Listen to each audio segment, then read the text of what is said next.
It is a revelation that will send shockwaves through the very foundation of Nigeria's financial and security systems. A massive expose that tears the mask off the faces funding the bloodshed in our country. If you thought terrorism was just about men in the bush with guns, you are about to see the men in the cities with bank accounts.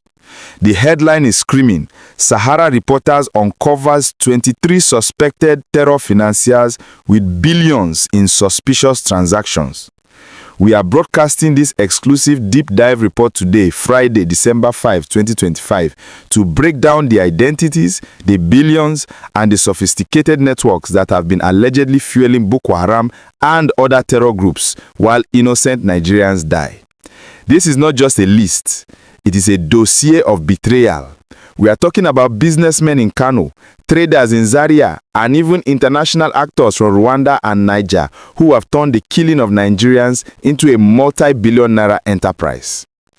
Let's get straight to the gist of this explosive investigation. Sahara reporters has obtained detailed intelligence on a network of 20 Nigerians and 3 international individuals. The investigation traces their personal data, financial transactions, and direct links to convicted terrorists. But the most disturbing part, many of these suspects were arrested in 2021 but were released under questionable circumstances. They walked free while their money kept moving.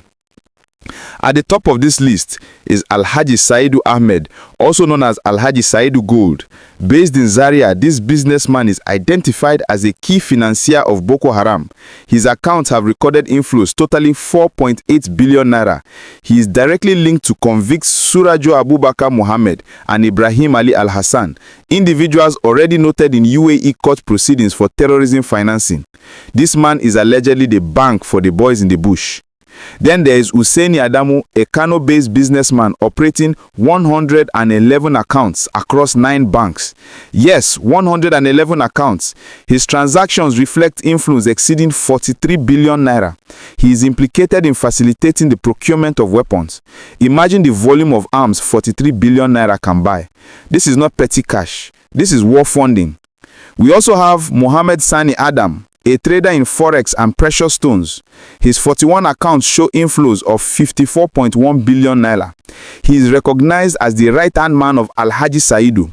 The sheer scale of these transactions suggests a highly organized criminal enterprise operating under the guise of legitimate business. The investigation also uncovers the role of Murtala Abdallah Jega, a bureau de change operator. He received 60 million naira from convict Bashir Ali Yusuf and transferred funds to entities like Leaf Tobacco and Commodities, which were reportedly used to procure weapons. This highlights how BDCs are being used as the veins to pump blood money into the terror network. But it gets even more shocking.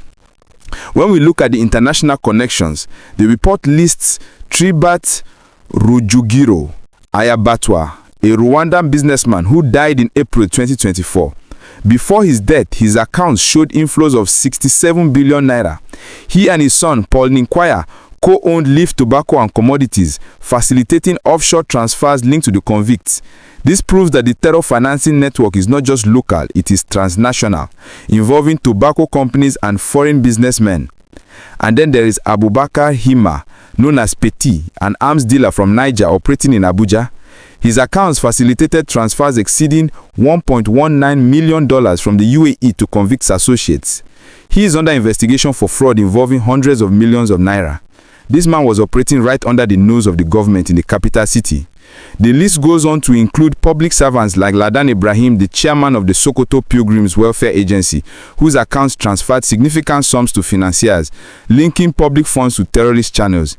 It includes Nuruddin Gani Aliyu in Sokoto, Adamu Aliyu Kanoma in Zamfara, and Mansur Mohammed Usman in Kano, a textile dealer identified in UAE judgments as a money transfer agent for Boko Haram. This expose raises terrifying questions. If these men were arrested in 2021, why were they released? Who authorized their freedom? Why are their accounts still active? It suggests a high-level cover-up or a system so compromised that it cannot hold its own enemies accountable. While soldiers are dying in Sambisa Forest, these financiers are allegedly moving billions in Kano and Dubai. The connection to the UAE judgments is critical. The United Arab Emirates convicted and jailed Nigerians for funding Boko Haram years ago. They provided the names, they provided the evidence. Yet back home in Nigeria, the government has dragged its feet, and now we hear that suspects were released. This lack of political will to crush the financial backbone of terrorism is why the war has dragged on for over a decade. We are looking at a shadow economy of terror. Forex traders, gold dealers, textile merchants, all seemingly legitimate professions being used as fronts for the most heinous crimes. The volume of money, billions of naira, shows that terrorism is not just an ideology, it is a business. If you are as outraged as I am by this revelation and you want to see these financiers brought to justice, please take a second right now to smash that like button and subscribe to the channel. We will not let this story die. We will keep demanding answers until every name on this list is investigated and prosecuted. What do you think? Why did the government release these suspects in 2021? Is there a powerful cabal protecting them? Let me know your thoughts in the comments. This is the biggest scandal of the year.